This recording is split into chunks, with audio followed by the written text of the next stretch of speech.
Thank you, choir. And now let's welcome from the class of 2018, Kayleigh Padar, reading her speech, Our 4 Years.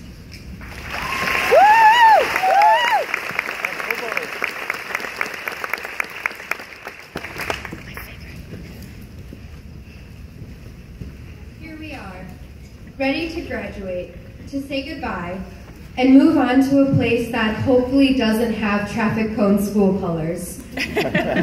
We look different than we did when we first showed up. A little taller, a little grumpier, a little less likely to cry when we end up in the science hallway instead of the social studies one, and realize we have to go through 2 flights of stairs in a 4-minute passing period. Here we are, as young adults who would intimidate the 8th grade versions of ourselves who walked into this building on the first day of freshman year. If you had told that tiny dork who was stressed listening to One Direction as she stumbled in through the front doors that she was going to be standing up here, she probably would have started bawling and dropped out on the spot. I was trying to figure out how exactly that kid turned into me. I decided that it wasn't because I set goals on those fancy organizers from the counselors the first week of our freshman year, even though that's definitely a solid idea. I eliminated the theory that it's some kind of chemical in the Bosco sticks we all eat way too many of. I came to the conclusion that it's because at Hersey, it's genuinely cool to care deeply enough about our interests to squirm through the general stress that is high school. Whether we care about sports, choir, or the debate team, we've poured hours into these passions. I know that there were some days when the only reason I made it into class was because I knew that I had to get something finished for the correspondent. For a lot of us, these responsibilities were something to come into school for on 12-minute run days, or on days when we really didn't want to retake that skill check, or on the days leading up to homecoming, when that loud DJ guards the cafeteria. They're the reasons that we willingly put ourselves in situations we didn't want to be in, which are where real growth happens.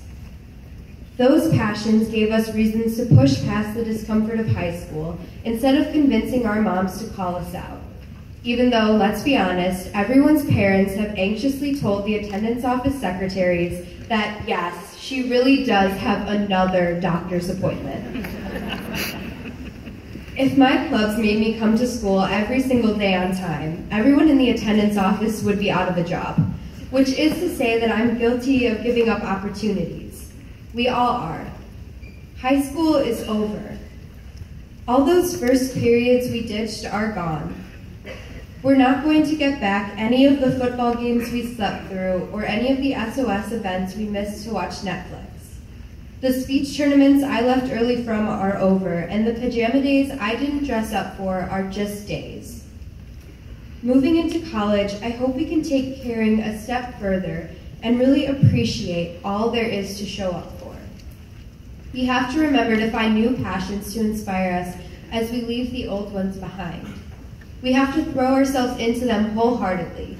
Without these, we won't ever find the courage to show up to that 8 a.m. class that doesn't take attendance, or that job interview that's making our stomachs turn. We won't ever find the courage to grow even more. Well, I'll just be stagnant forever, like the TV by the front door that's still showing photos from 4 years ago. I've learned so much in my 4 short years at this school. Like that I love colored pens. That you can get your heart rate in the red in gym by vigorously tapping your sensor.